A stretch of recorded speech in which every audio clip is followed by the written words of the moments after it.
scariest part. When all sins are deemed equal, when the small and big becomes equal, then I wrote here the floodgates open. Let me tell you what that means. There are some, and by the way, this is a separate study. If I started talking about this, we would take a course by itself one day. All the major sins Allah talks about in the Quran, all of them are addictions. All of them are addictive. And human beings to this day are suffering from each one of them as an addiction. Whether it's zina or alcohol or gambling, go through the gambit. Go through the gambit. They're all addictions, and they're all perpetuated. Like even riba is something that compounds and compounds. Alcoholism compounds and compounds. Addictions, gambling, it keeps on getting worse and worse and worse and worse and worse. It enhances. Those are the kinds of things that Allah has deemed kaba'ir, fine.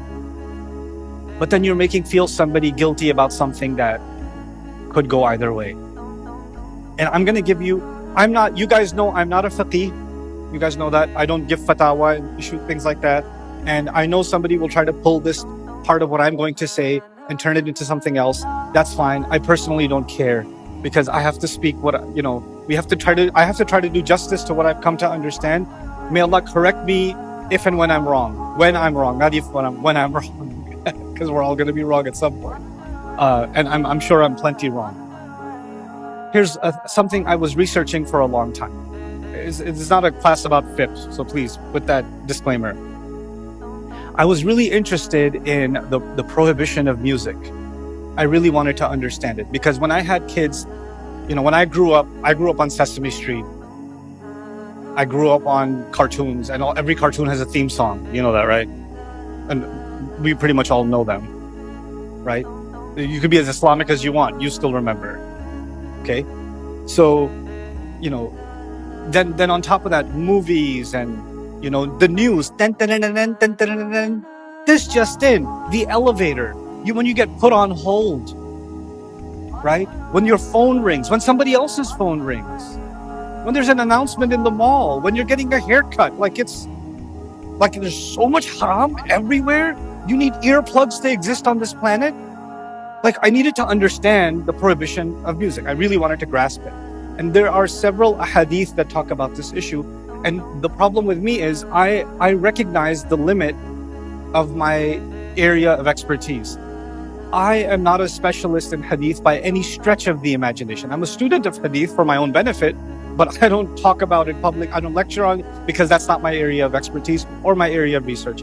Allah opened some doors for me. I got to meet fuqaha and, muftis from around the world and hadith scholars from around the world.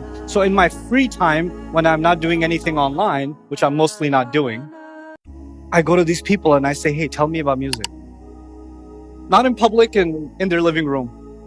I was just in the Mufti of Wilaya's office, the Mufti's office in Kuala Lumpur, the federal Mufti's office, where all the Muftis sit in the office together and they issue fatwa on issues. They had me do a session with them. And at the end, I was like, hey, can you fatwa-fy me a little bit? Can we talk about some stuff? So I had conversations with them. When I go to Oxford, I went and sat with Dr. Akram Nadawi and I discussed the hadith about riba and music and other stuff. When I get a chance to when I was in New York, there's a couple of scholars I really trust their opinion in New York. They like to keep their name private, so I won't tell you. But I go to them and I just let loose, ask everything. And I went to some fuqaha in Turkey because, I wanted to gain perspective. The Malaysians are Shafi'i, the Turks are Hanafi. So I wanted to kind of really understand and then one of the students I met, he told me not to say his name yet, so I won't tell you. Okay, I won't tell you. But he was in Makkah. And he's just finishing his master's thesis, and brilliant guy. And he's been in Makkah for 12 years. And I just hung out with him, talked to him about the same issues, because that's not my area. I want to benefit from what they have to say. My area of research is Quran. So my first question was, where is music talked about in Quran? Nowhere. It's not there. The one place where you can argue it might be there is Surah Luqman. وَمِنَ النَّاسِ مَنْ يَشْتَرِي لَهْوَ الْحَدِيثِ لِيُضِلَّ عَنْ سَبِيلِ اللَّهِ. Surah Luqman, among the people is someone who purchases vain speech to misguide others from the path of Allah. And the vain speech, لَهْوَ الْحَدِيث, the famous opinion regarding it from Ibn Abbas is this is referring to music. So then the ayah would mean among the people is someone who purchases music. So now all of a sudden, this became a Quran studies issue, right? But Ibn Abbas radiallahu anhu has an opinion, and there are several other Sahaba who have several other opinions. And fun enough, the opinion of Ibn Abbas radiallahu anhu that's recorded in Ibn Kathir is not authentic. It's not authentic. The chain includes someone who's considered a drunkard. That shouldn't be heard. Like la yu'khadh minhu. So when I came across some of these, and I don't study those chains, the muhaddithun do. The people of riwayah do. I go to them, they say this isn't explicitly clear. I was like, we're back to square one. So where is it? Okay, there are these ahadith. Then I go to Dr. Akram Nadwi. Tell me about these ahadith. None of them reach the degree of sahih. I'm like, okay, he must be a deviant. Because you can't declare something haram until you have most explicit evidence. So I'm still trying to wrap my head around it. I can't make a judgment on it until I know better. So I go to the Grand Mufti of Wilaya, because they're Shawafi'. And the Shafi'is generally have a view that it's haram. So I wanted to know.